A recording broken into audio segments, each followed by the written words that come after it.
압둘의 예상보다 본격적인 지식 유튜브. 이번에 얘기해볼 내용은 유대인 사유재산입니다. 이 새끼 저번 영상에 마인카mp프인데 이래놓고서 유대인? 설마 이 중세 시절 사유재산, 중세 시절 유대인 얘기입니다. 일반적으로 사람들이 인식하기를 유대인들이 고향 땅 이스라엘을 떠나 전 세계로 흩어지게 된 이유를 이제 1차 유대 로마 전쟁 때에 이 로마 제국에 의한 예루살렘 성전 파괴, 3차 유대 로마 전쟁 이후에 이스라엘 땅에서의 유대인 거주 금지 정책 등을 꼽는데, 실제로는 이러한 타의에 의한 디아스포라가 발생하기 이전부터 유대인들의 해외 이주가 꽤나 잦았다고 볼 수 있겠습니다. 이미 헬레니즘 시기 때부터 이집트, 소아시아, 바빌로니아 지역 등으로 많은 유대인들이 이주를 했었고, 이 로마 시대에 돌입해서는 그리스와 로마의 유대인 공동체들이 생겨났는데, 이 예루살렘 성전이 성전이었던 것으로 바뀌기 거의 한 130년 전에 이제 기원전 59년 로마에서 한 키케로의 연설문 일부를 살펴보면 저 폭도들의 규모가 얼마나 큰지, 얼마나 그들이 뭉쳐 다니며 그 무리가 무엇을 하고 다니는지 그대들도 알지 않소 라며 유대인들을 비난하는 멘트가 적혀 있을 정도입니다. 사실 로마 시대까지는 다들 이 자기 민족신을 믿는 다신교적인 시대였으니까 유대인들이야 남의 민족들 신 보고 가짜라면서 지 혼자 중얼중얼 대면서 이제 지들끼리만 무슨 유일신을 믿네 마네 하는 좀 기분 나쁜 소수 민족 정도의 레벨 정도, 그 정도였겠지만은, 이제 문제는 로마가 기독교로 개종을 해버렸다는 것입니다. 유대인들은 예수를 십자가에 못 박았는데 로마가 기독교 국가가 됐어. 좆된 것 같아. 이렇게 된 이상 게르만족 땅으로 도망을 갈까 했는데, 이제 게르만족도 하나둘씩 이제 할렐루야를 해. 조졌구나. 하지만 그렇다고 기독교 사회에서 유대인들이 너 교회 안 다녀? 유대인 죽어, 이런 식으로 나온 것은 아닙니다. 항상 시대별로 대우의 차이가 조금씩 있긴 하지만은, 이제 마치 이슬람 세계에서 유대교도와 기독교도를 아hlul 키탑, 성서의 백성들이라고 부르며 어찌되었든 좀 신앙적으로 업데이트가 덜 떨어진 새끼들 취급을 좀 하면서 이제 세금도 좀 더 거두고 하기는 했지만은, 냅두기는 한 것처럼 이 기독교 사회에서도 유대인들을 냅두기는 했다.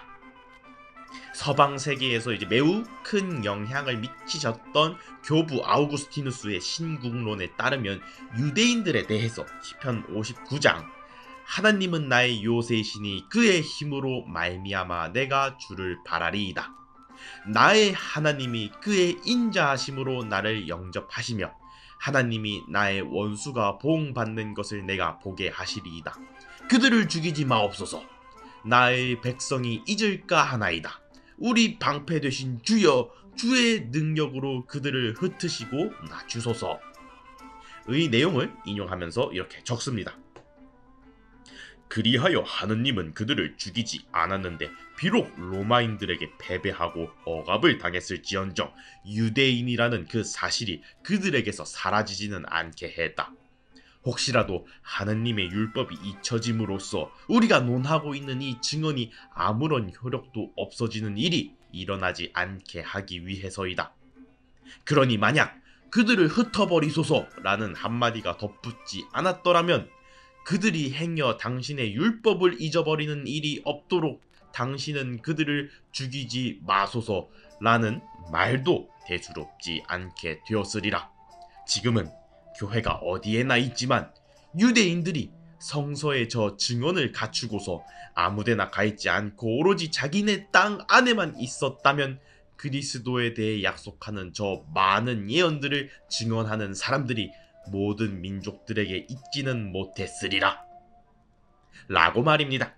이러한 맥락 덕에 기독교 사회에서 유대인들이 공존할 수 있는 근거가 마련이 되었다. 다만 이제 공존한다라는 거지 똑같이 취급을 해주겠다라는 것은 아니다. 이제 흔히 알다시피 유대인들에 대한 토지 소유 금지, 농업 종사 금지, 뭐 노예 소유 금지 뭐 등등이 있었고 뭐 과중한 세금 부담 이런 것도 있었습니다. 1215년 제4차 라테란 공의회에서는 68조 유대인들은 기독교도들과 구별되는 이상을 입어야 한다. 69조 유대인들은 공직에 취임할 수 없다. 등등의 조문이 적히게 되는데 이에 따라서 유대인이라는 증표로 뾰족한 고깔 모자를 쓰게 하거나 노란색 다윗의 별을 착용하는 경우도 생겼습니다.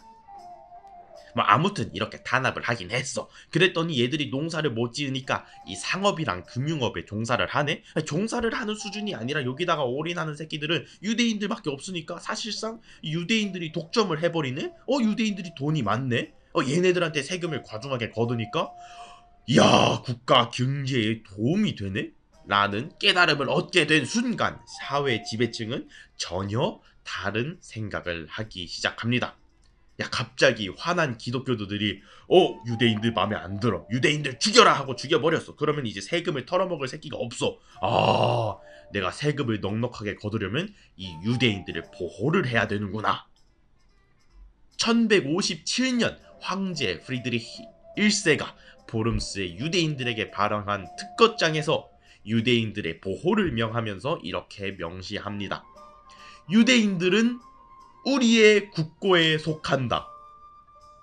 유대인들이 뭐다? 사유재산이다. 유대인들의 사유재산이다. 가 아니라 유대인들이 사유재산이다. 유대인들은 나라의 재산이고 유대인들은 국왕의 재산이니까 함부로 죽이고 때리고 돈 안 갚고 뻗팅기고 이러면은 넌 나한테 죽는다. 라면서 왕권을 통해 유대인들을 보호하게 됩니다. 뭐 영국에서도 마찬가지였던 거로 유대인들은 국왕의 소유물로 취급을 받았고 그를 통해 왕권을 통해서 유대인들을 적당히 보호하면서도 이 넉넉하게 뜯어먹을 수 있었습니다. 이 유대인들이 돈을 빌려줄 때마다 이 모든 채무 기록을 남기고 돈과 이자를 받으면 그 중에 10%씩을 왕에게 상납해야 했죠. 그 소리는 이자가 최소한 10%를 넘었다는 소리일 텐데 1185년 유대인 대부업자 링컨의 아론이 죽었을 때 헨리 2세도 유대인들이 국왕의 사유재산이라는 내용을 근거로 아론의 모든 재산을 징수했는데 이때 왕이 얻은 사채권의 채무액 430여 명에게 빌려주었던 15,000파운드의 액수는 당시 영국의 연간 국고 수입의 4분의 3 가까이 되는 거대한 액수였다고 전해집니다.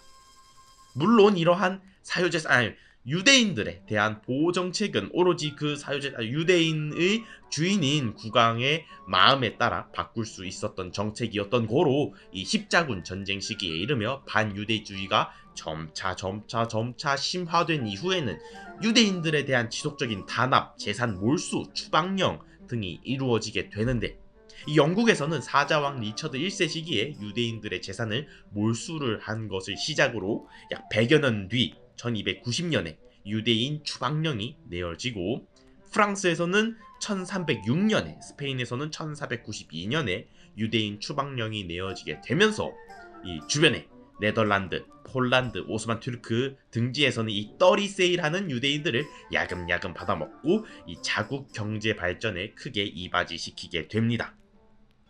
뭐 아무튼 그렇습니다. 이래서 영국 놈들이 안 돼. 이상 앞둘이었습니다.